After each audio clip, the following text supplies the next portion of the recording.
post your notices, you put a $50 deposit on a sign that's posted on your property. I think you got a picture of one of those, didn't you, David? Did I just see one?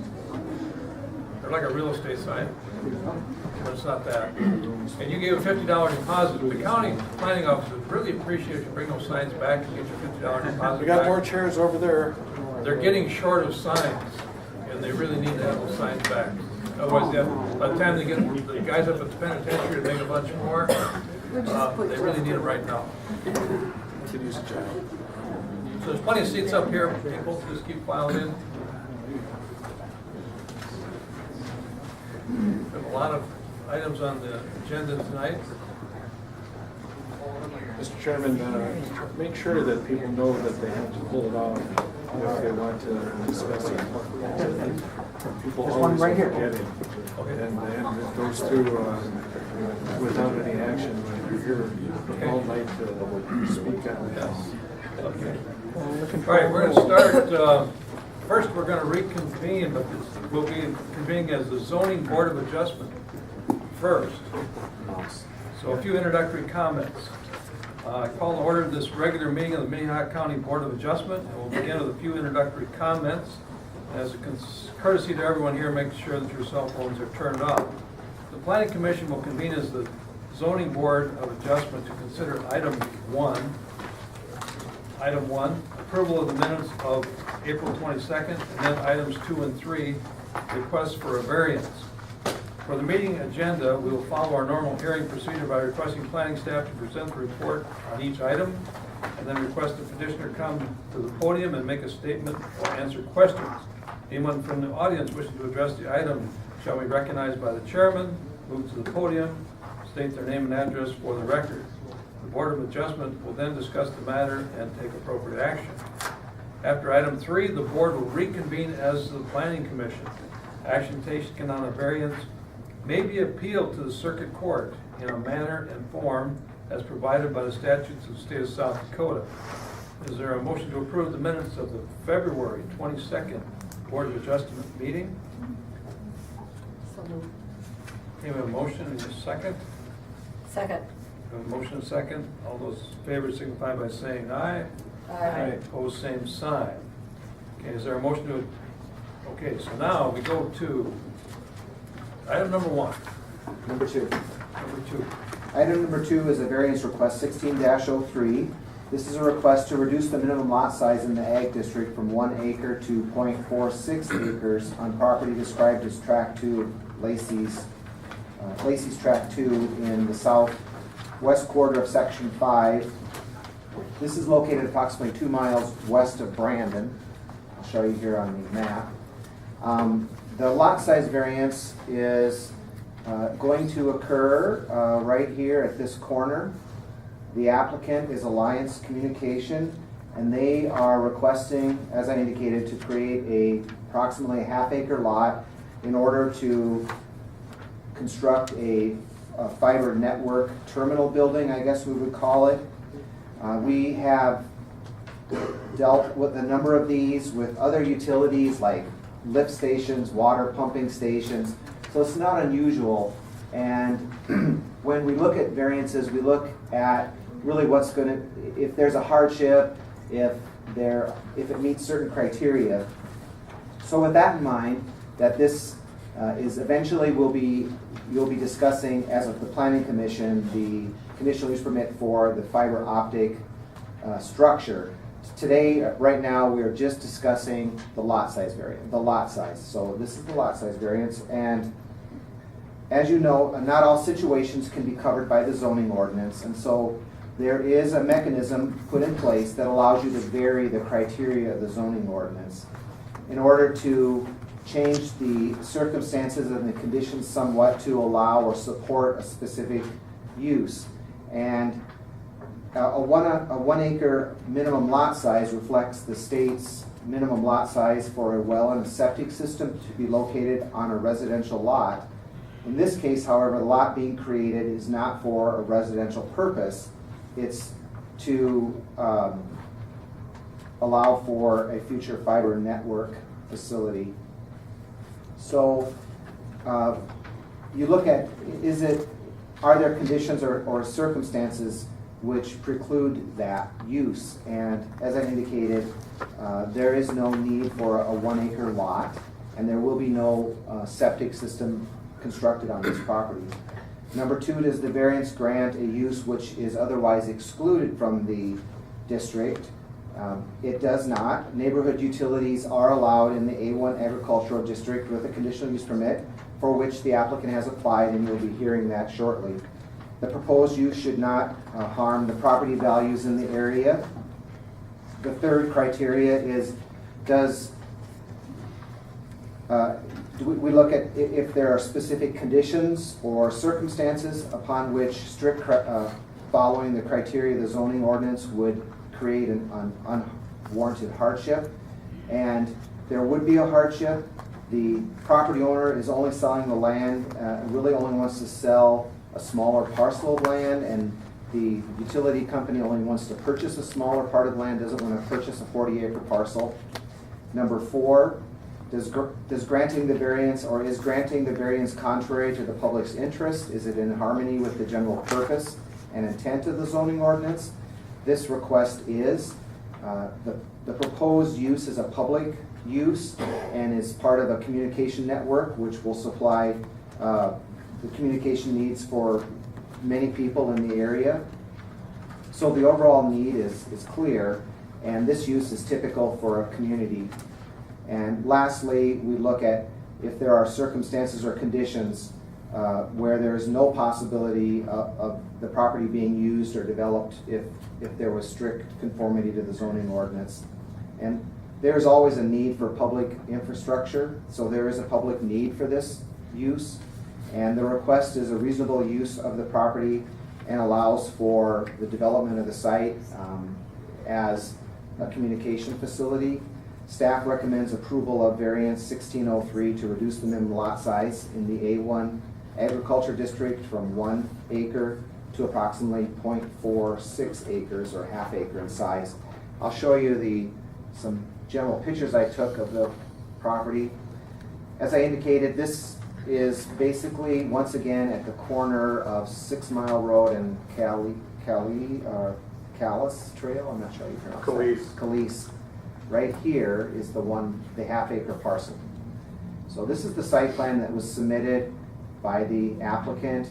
There'll be a driveway, and then there'll be a small building that will be constructed on there.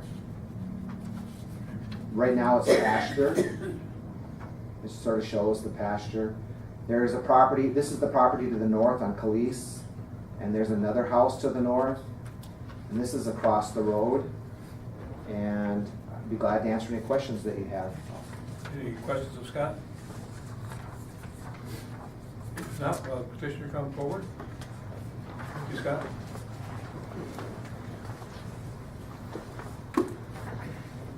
State your name and address, please. Paul Vandenberg, 113 North Split Rock, Brandon, South Dakota. Andy Holscher, same address.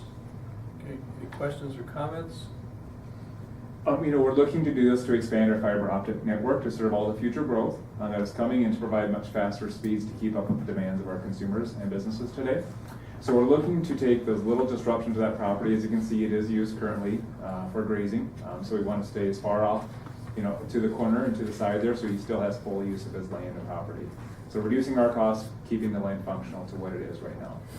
And as far as the facility, that would be one of those precast hut type things that they make an open point? Yes. So very similar to that. I think it's probably the same exact building up there. That's what we're proposing. The other question we usually get is noise and sound relative to that. We won't have any generator. There'll be nothing on site that will create noise or sound. No exterior lighting. Just an aggregate outside of the building, and probably soften the area with a few trees as well. Commission? How big is the building? 12 by 16 is a standard building. Sometimes we've gone to 12 by 20. Does it go down? No, it's just on slab. Okay. Any other questions of the petitioner? Why did this particular site, why is this versus on Maple Street? So there's in one of those pictures there was a small that corner, there's a white, that right there is a terminal box that we have currently there. So that's a main feeder fiber that runs right in that road ditch. Okay. It runs north and south there. That will collapse that little, they call it a local convergence cabinet. That one there will form inside the building. And then we're gonna collapse another one that's further south. So those will go away. These will house all of the fiber at that point. Any other questions, Petitioner? If not, we'll have anyone else in the audience care to address this, please? Yeah, I'd like to address it. My name is Kevin Calise. I live on the end of the road. And I talked to him about the road itself, but I do have concern because that's where they moved their cattle, Canonicus, into that pasture. So you're running right off of 6 Mile.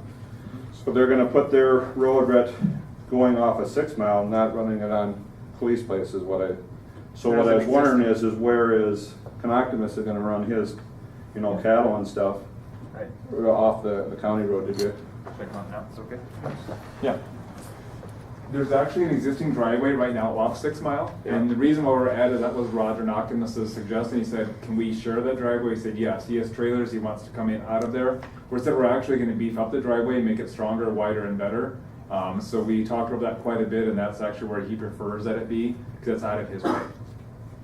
Well, because it's really so close to Police Place, in there, so when you beef it up or whatever, it's gonna, I don't see how you're not gonna affect Police Place, coming in there.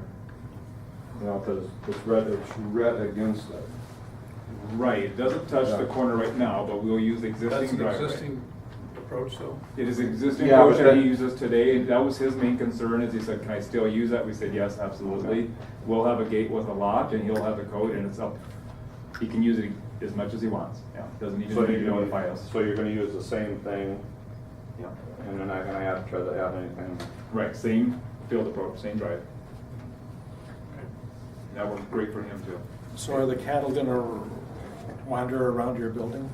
We talked about just putting a very small fence up around the building to maintain, put in some trees, put up a small fence, and he said that was fine. Yeah. Okay, anyone else in the audience want to address this, please? If not, we'll move for action. Move approved. Second. Okay, we have a motion and a second to approve this variance. All those in favor signify by saying aye. Aye. Aye. Opposed, same sign. The motion carries. And now we have item number 3, variance 16-04. To allow an accessory dwelling unit above detached garage on Cluskey tracks. Hello, I'm Kevin Huffman, County Planning Department. As you just heard, this is a variance to allow an accessory dwelling above a detached garage. The property is located 1 mile west of Renner in the Croskeys Track subdivision, right in the middle of it. The parcels, nearly all the parcels in the subdivision are single-family dwellings, and the parcels in the lots, in this particular case, is slightly smaller than an acre. The records in the planning office indicate the subdivision was platted in 1977. The petitioner is requesting a single-family dwelling and a detached garage with a single-family quarters built in part of the garage structure. This type of detached accessory building with living quarters is commonly referred to as accessory dwelling unit. And the ordinance does not allow this sort of accessory dwelling unit because it only allows one single-family dwelling in the zoning district. Staff met with the applicant at least 2 occasions prior to this meeting and discussed the options. And despite staff trying to direct him outside of this petition for a variance, he has applied anyway. At those meetings, we discussed alternative options, and I might go through the conditions first before I discuss the options. But as part of a variance, there are conditions that are reviewed to see if it fits with the area and the intent of the variance. That number one, the specific circumstances or conditions such as exceptional narrowness, topography, or siting exists. And this is not an exceptional in this area. The lot may be smaller than 1 acre, but as I noted, it's common in this area. And being smaller than 1 acre does not necessarily restrict how housing is built on the property. And it may be a detriment being that you have to place septic systems and other utilities in the yard. The variance number two, that the variance does not grant a use which otherwise excluded that particular district or diminish or impair the property values within the area. The granting of this variance request would allow a use that does not otherwise be allowed in the zoning district and in the residential zoning designated for this parcel. Number three, that due to the specific circumstances or existing conditions, strict application of the zoning ordinance would be an unwarranted hardship. The property is undeveloped, and the property owner does have the ability to develop a single-family dwelling in the same manner as the other residential zone property in the area. Number four, that the granting of the variance is not contrary to the public interest and in harmony with the general purposes and intent of the zoning ordinance. This request is directly against the zoning ordinance that allows one single-family dwelling per lot in the rural residential zoning district. Many accessory structures exist in the area around the location for the request, but no accessory dwelling units are located in the neighborhood. And number five, that because circumstances or conditions, there is no possibility that the property can be developed or in strict conformity with the provisions of the zoning regulations, that the authorization of the variance is therefore necessary to enable the reasonable use of the property. And as I noted before, that the surrounding area is primarily single-family residences, and you can develop this property into a single-family residence with a detached garage as it is currently is zoned. Some members of the audience are having a hard time hearing you, Kevin. Do I need to move this closer? That's better. Thank you. Okay. Some of the options before I go with the recommendation. We discussed some of the options with having this sort of dwelling within a two-type dwellings. In the county, we do allow kind of other dwellings to be mixed within the same residential dwelling. They cannot be separated by a wall. They have to have like a breezeway or a connecting way to get to these residences. And that would be a way to allow a single-family dwelling with, say, 2 kitchens and bathrooms and that sort of thing. And that does happen in the county in several places. Yeah, that would be probably the primary way to allow this, a similar way to allow this type of request. So as right now, staff recommends a denial of variance 1604, and I'll go over some of the pictures. This would be the site plan that the petitioner submitted with the single-family residence right here and the detached garage right here.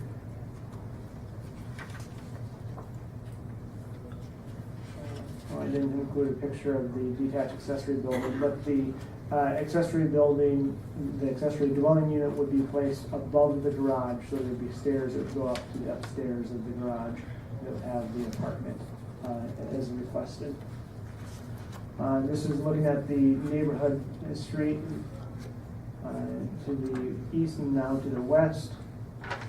And there's the lot that's undeveloped. And you can see that it's mature trees in the neighborhood and some of the other houses in the area. And that's what I have. Are there any questions? Questions of Kevin?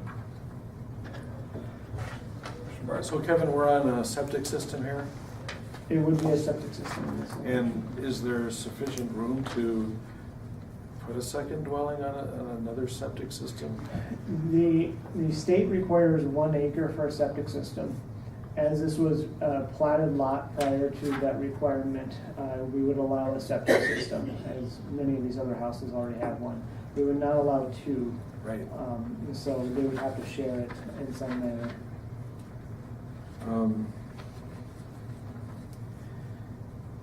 Item number 3 here, it says that due to the specific circumstance or existing condition, strict application of the zoning ordinance would be an unwarranted hardship. This property is undeveloped, it says. Is it undeveloped? There's a house on it? No, It's vacant. It's vacant. Oh, it's vacant. And There's it's nothing one, on it. it's one of only a few properties in the development that has nothing. And rather than build a house where you want to live above the accessory building? So the request is that he's gonna have a house and then a garage with the house above it, so it's essentially 2 houses. Only the one is gonna be the very small. Okay, I wasn't clear with that, thank you. Anyone else? Not, we'll have the petitioner come forward, please.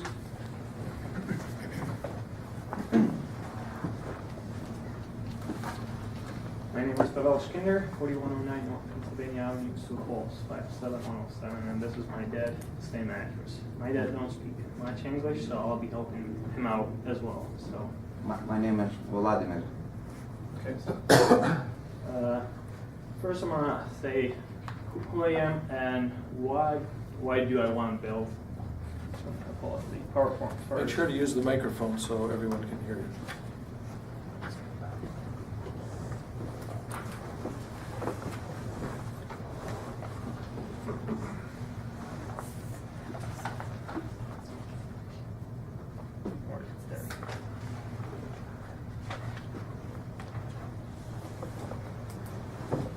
What we want to build and why. So I purchased this property last year, and I'm from a big family. I'm the second oldest. This is my dad. We have 13 kids in the family. So, and I'm planning to get married, hopefully in October. I filed for the 90 days by fiance visa. My fiance is in Germany right now, and hopefully she could come here soon and we can get married. So, and I'm planning to build a house there on the lot and raise the family on this lot. It's right next to the city, very convenient location for me, close to my work. As of right now, I will not be able to, and we're not ready to put the house up yet. And the reason I bought this lot, it allows an accessory, a unit or a garage or a storage, however you call it. You can build up to 1,200 square feet accessory building without living space. But my plan is to build a garage, 3-car garage, 1,200 square feet, and put an apartment in the attic of this garage and live there for a few years, 2-3 years, till we get ready to build our house, and then the use of this garage later on is going to be as a guest house, and my parents will not be able to take in my grandparents once they're going to be needed for the nursing home. And my fiance is a nurse, and for the future use of this apartment up there is going to be for my grandparents, and my parents also live close on the north side of Sioux Falls, so they'll be really close to their parents, and we'll be able to be right next to them and take care of them. So right now I want to go over of the structures of the house and the garage we want to put and how they're going to look like on the lot. So the first one, this is the house we plan to build. We're still working on some of the modifications on the inside of the house, so we're still working on it, and we're not ready yet financially to put this building this year.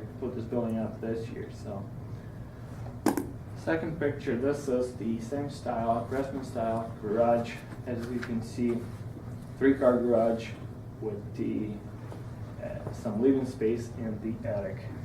This is how the living space can be arranged in the attic there. So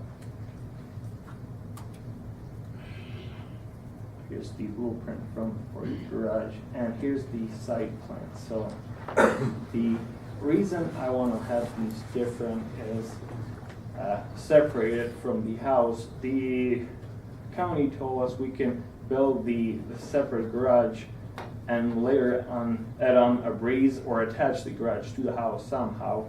This way they would allow it, but going this way, I mean, it would not be a good use of the land for me. I would like to have this kind of on this side. I have it pointing down on the screen so I can point. There you go. I would add this to the other side or make this garage bigger. Then all the empty space would be kind of I'll have one big house, big building on the lot, and all the rest of the area will be open. This way, having this garage here to the side would kind of close me from this side, and to have a garden here and a yard in here for the kids, and having the mature trees around here would be kind of an enclosed area for the family, and also for as I mentioned, we're having big families, and we usually have a lot of guests, and for guests to stay over at the apartment. This is what we're looking forward to build. For the family use, it's not going to be, we're not planning to sell this off or use this, rent this out as an apartment. This is we're planning for many years for the family use, for the guests to come by, and for the my grandparents when the time's going to be for them so we need to take care of them. They will be able to come to us. My fiance is a nurse, and she'll be able to take care of them. So the question about the septic tank, I already had when there's a week excavating came over, he did the estimating, he did the planning design, and actually there's a permit already he did the PERT test. And there's going to be, for these two dwellings, he estimated 2,400 gallons, 35 square feet of desaturation field, and the permit number is 16-016. So there's going to be one septic tank system for two of these. There's enough field to around the desaturation field on the property, and the house is going to be far enough away from the property line, so we could, as you can see, there's going to be 3 lines for 100 feet of the separation feeder, and the tank is going to be right here, and there's going to be three lines here, tank right here, and then the drain pipe is going to be coming from the house and from the garage. So there is a possibility we can attach this to the house, but we do not want to use this because it's going to be one big building on the middle of the property, and the area is not going to be closed off. So the main reason I want to do this is to have a proper land use for the family as an enclosure, and for the guests who come in, and for the grandparents. Thank you. Any questions to the petitioner?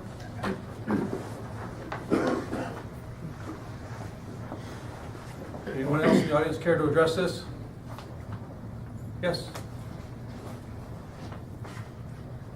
My name is Earl Erpelding. I live at 47574 Neener Circle.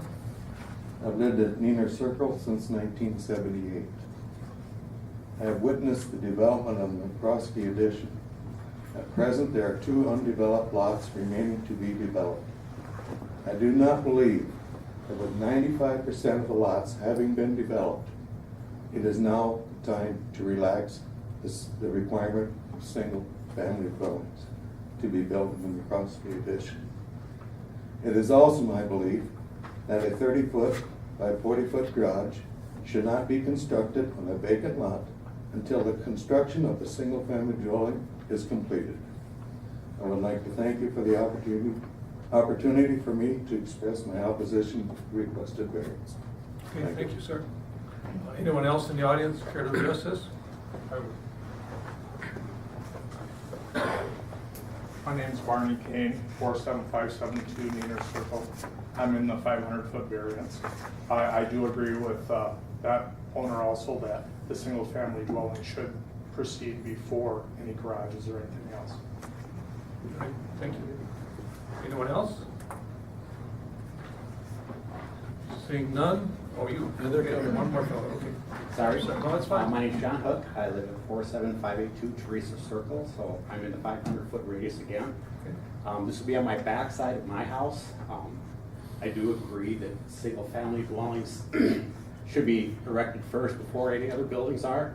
But my concern is when it comes to the septic systems. If he's saying that he's gonna have a large family and that we're putting more over top of another building, is that going to be sufficient enough ground for a septic system to do what it's supposed to for dispersing of the products?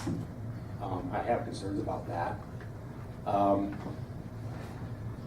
I guess I'm kind of going with Earl on this too, that this is single family dwellings, not multiple. If you want to have more bedrooms, then I suggest you put it onto the original existing house, not above. So that's just my opinion. Thank you. Anyone else? Yes,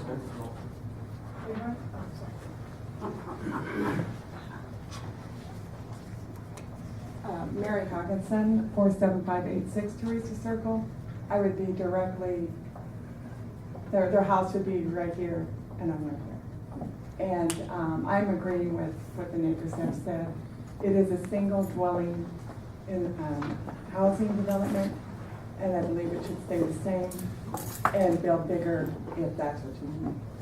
Okay, thank you. There you go. Anyone else? Can I answer the question? Yes, about yes. septic? Go ahead, one more, yes. We'll have the commissioner come up and then we're gonna close the floor. I think we kind of, go ahead. I have talked with the contractor about the septic system. He's a licensed contractor. The house, the maximum number of rooms we ever gonna have, including the garage, is 7. So he calculated the maximum of the septic system we need. He did the pre-test. He says everything's gonna be okay with the septic system, and the ground will be able to saturate this, no problem. The other thing, city allows to put this with the breezeway attached to the house. So basically, I'm gonna have the same thing, except it's gonna be attached to the house. So it'll be a better use of space for me having this set just a little bit down from the house. It's gonna be never gonna be used for different people. It's gonna be one family open. Just it's gonna be more of a guest house. I mean, a guest house for the guests to come in. The people who's gonna live in the house. It's gonna be a guest house or the grandparents' house when they can be ready to move in and be there until they pass away. So. Okay, thank you. Okay, I think we'll close the floor at this time. We'll move to the commission for discussion or action. Mr. Chairman, I have to say that I agree with our staff on this, and this seems to be shoehorning a little too much into this one lot. Well, it also gets back to our basic ordinance, which says one single family unit per lot. Well, and the staff has talked about other options to the applicant, which apparently are unacceptable. I guess there are other places to build in this county or city. Any other comments or actions? Is that a motion? I'll make a motion to deny the request. Motion to deny the request. Is there a second to that I'll motion? second it. Motion and a second. Any other further discussion? Go ahead. You go first. I was just going to I say, might just echo what you're saying. I would encourage the applicant to work with staff some more when there are some options there that might not be the perfect options for what you'd like to see on the site, but for what the site is and what the neighborhood is and the history there in the neighborhood and how it's been built out. Hopefully you could find an option that does work and still help for taking care of your family with how you ultimately build. I guess that'd be my comments. Yeah, and I think you have a great dream, a great vision. I do know that there are other couple homes in the county that have what I would say like grandparent quarters or whatever you want to call them, that have a nice addition with kind of, it's not a whole kitchen, but some private living space, but still within the same dwelling. But then there's a way to close the doors so each part of the family can be a little bit separate, and they seem to work nicely. So I think our county staff will have some really good ideas for you to help to achieve part of your dream. Okay, well, the other part of this too is if you would allow this, as far as I'm concerned, you're generating another housing eligibility. Yeah, and that's the other thing. For you folks, you might not ever plan on any other use. You don't anticipate selling, but if you sell, then we have 2 places here, and now the next person is gonna rent that out as an apartment, even if you never would. So like he said, we've created another building eligibility. We have a motion and a second. All those in favor signify of denying the petition, signify by saying aye. Aye. Opposed, same sign. Motion is denied. At this time, I need a motion to adjourn as the Board of Adjustment. So moved. Second. Okay, we have a motion and a second to adjourn. All those in favor signify by saying aye. Aye. And then through the magic of Minnehaha